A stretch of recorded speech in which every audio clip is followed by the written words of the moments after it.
Kamusta po uli mga kasabong? Ngayong araw po ay pagpapatuloy natin ang ating talakayan patungkol po sa preconditioning part 1. Ang una po natin gagawin para sa preconditioning stage ay ang pagpili ng mga manok na nais nating kondisyonin o ihanda para sa mga darating na laban na ating sasalihan.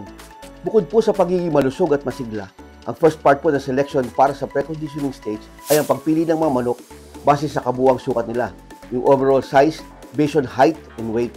Iba po ito sa selection based on body conformation and style, yung pong base sa pugis ng katawan at estilo. Kasama na rin po yung selection base sa sparring performance na pag-uusapan naman natin sa ibang topic. Lalo na po sa selection based on height ay nahahati sa 3 kategorya. Ito po yung medium station, medium to high station at yung high station. Para po sa akin, ang medium station na manok ay dapat tumitimbang lamang ng 1.8 to 1.9 and a half kilograms. Medium to high station naman ay tumitimbang ng 2 kilograms to 2.2 and a half kilograms. At ang high station naman ay pwedeng tumimbang ng 2.3 kilograms pataas. Ang mga sukat po at timbang na nabanggit ko dito ay napakahalaga, lalo na pagdating sa mga derbies na timbangan ng labanan at blind matching pa, kung saan sa tarian na lang kayo makikita ng inyong kalaban. Ngunit sa ulutan naman o yung hack fight na tinatawag ay hindi na ito masyadong mahalaga. Kapag nakapili na po kayo ng mga manok na tama sa inyong panlasa, na base sa selection process na nabanggit ko dito, ay tututukan naman natin ang kanilang kalusugan. Para naman po sa patuloy na pagsiguro ng kanilang kalusugan, ang una po ay dapat dumaan sila sa bacterial flushing. Ito po yung short-term oral administration ng mga antibiotics para po ma-check at mapuksa ang mga bakterya o mga mikrobyong dala-dala nila na maaaring magpahina sa kanila, maaaring di magdulot ng sakit habang sila ay kinukondisyon. At pangalawa po sa pagsiguro ng kanilang kalusugan ay ang pagbibigay ng oral dewormers. Ito po yung mga gamot na isinusubo para mapuksa po ang mga internal parasites o yung mga sabot-saring mga bulati na namamahay sa kanilang kalamnan, pati na rin sa lahat ng kanilang laman loob na sumisipsip ng dugo at maaaring magpahina sa kanila at maaaring magdulot ng iba't ibang sakit. Meron din po mga internal parasites o mga bulati na resistant. Hindi po ito namamatay sa isang klaseng dewormer lang. Maganda po na meron po tayong alternatibong dewormer na nababagay pumuksa sa mga bulati nito. Ang pangatlo naman po sa pagsiguro ng kalusugan ng ating mga manok dito pa rin po sa preconditioning stage ay ang tinatawag na delousing. Ito po yung pagpapaligo ng ating mga manok sa tubig na hinahaluan ng shampoo na may sangkap na mga gamot pamuksa ng mga external parasites. Ito po yung mga hanip at puto na sumisipsip ng kanilang dugo, maaaring magpahina sa kanila, sumisira din ng balahibo, at maaari din magdulot ng sabot-saring sakit na infectious. Pagkatapos po mag-delouse o magpaligo ng ating mga manok, ay huwag pong itatapon ng pinaglubluban nila. Maaari po itong dagdagan pa ng tubig at konting shampoo pa, at maaari itong ipaghugas o ipagsaboy sa kanilang mga kulungan para puksain po yung mga hanip na nagtatago sa mga singit-singit, lalo na po yung mga red mites na bumababa sa umaga at bumabalik sa gabi. Ay magandang paraan po ito para mapuksa ang mga red mites na ito. Ang bacterial flushing, deworming at delousing ay ginagawa lamang po sa loob ng 2 linggo at pwede pong sila ay nasa cold wax lamang.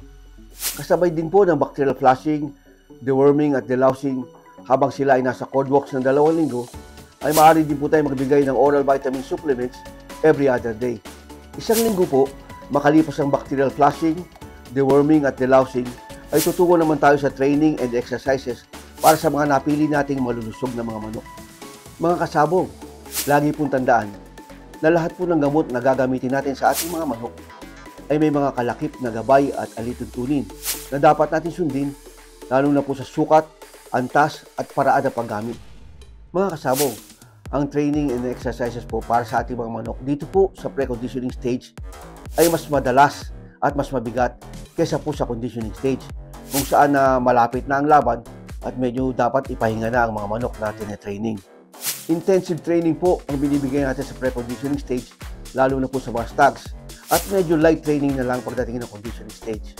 At tulad po ng nabanggit ko dati, ang mga manok po sa preconditioning stage ay dadaan sa 3 klaseng training and exercises. Ito po yung independent training, supervised training, at yung pong nighttime simulation training. Dahil nga po ang mga manok sa preconditioning stage ay dumadaan sa madalas at mabibigat na training exercises, dapat sila ay suportado ng magagandang klaseng vitamin mineral supplements na magpapalakas ng kanilang katawan. Kasama na rin po ang magagandang klaseng mga patuka na mataas sa protina para bumuka ang kanilang katawan at may sapat na carbohydrates para masuportahan ang kanilang lakas na ginagamit sa pag-ensayo. Mga kasabong, bukod po sa mabibisang gamot at magagandang klaseng patuka, ang mga stags po o yung mga batang manok sa preconditioning stage ay mainam na pinakikitaan ng inhin at maaari ding pasampahin o pakastahin ng 1 hanggang 2 beses sa loob po ng preconditioning stage para lalo mas mabuo ang kanilang loob. Habang ang mga manok po sa stage na ito ay patuloy pa rin dumadaan sa training and exercises, sila po ay mangangailangan ng mga advanced na supplements para po ma-relax ang kanilang mga muscles, mapaglabanan ng pagod, ang ngawit, pati na rin po ang pagka-muscle bound. At kasama na rin po dito ang mga gamot at mga patuka na mayayaman sa vitamin C na makakapag-repair po ng mga damaged cells, dulot po ng mahabang training at pati na rin ang sparring.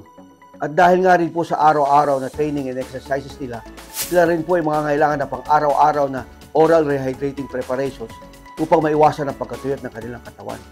Ngayon naman po ay tumungo naman tayo sa patuka o mga pagkain na dapat natin ibigay, lalong-lalo na sa preconditioning stage. Katulad po ng nabanggit ko sa nakaraang episode, galing po sa maintenance stage, patungo po sa preconditioning stage, ay unti-unti na tayo magdadagdag ng protina at magbabawas ng energy intake o carbohydrates upang bumuka po ang kanilang katawan at mawala ng tuluyan ang kanilang sapola. Ang rekomendado ko pong grain pellet feeding ratio para po sa preconditioning stage ay 40% grains and 60% power pellets o protein pellets. Dito po ay gagamit tayo ng matataas na uri ng grain mix na meron pong balansyadong nutrients at malinis. At pagdating naman po sa pellets, kung saan manggagaling ang malaking bahagi ng protina na kakailanganin ng katawan, dapat po ay nasa antas ito na 20 to 22% crude protein. Ang tamang proportion ng grains and pellets ay paghahaluin at ibibigay sa ating manok nang hindi bababa sa 40 to 45 grams. Ito po yung mga 2 kutsarang puno na ibibigay sa kanila 2 beses isang araw, isa sa umaga at isa sa hapon. Tulad po ng pagtutok natin sa pagkain ng mga manok, ang water intake po, ang pagpapainom ay napakahalaga rin. Dito po sa stage na ito ay mag-uumpisa na rin tayo mag-regulate ng water intake o ng pagpainom. Hindi na po pwedeng babad o ad libitum. 2 beses kada araw, kada matapos kumain, siguro mga 6 to 8 dips o 6 hanggang 8 tuka. Pero depende po ito sa hipo at pakiramdam ng handler o ng trainer. Kapag ang pakiramdam po ng handler o ng trainer ay nangangailangan pa ang mga manok ng karagdagan tubig, ay maaari naman po itong gawin sa pagitan ng 2 kain o in between meals. Maraming salamat po mga kasabong sa pagpanood. Sa susunod na episode po ay tatalakayin natin ang huling bahagi ng preconditioning stage na preconditioning part 2. Ito po yung tungkol sa training and exercises.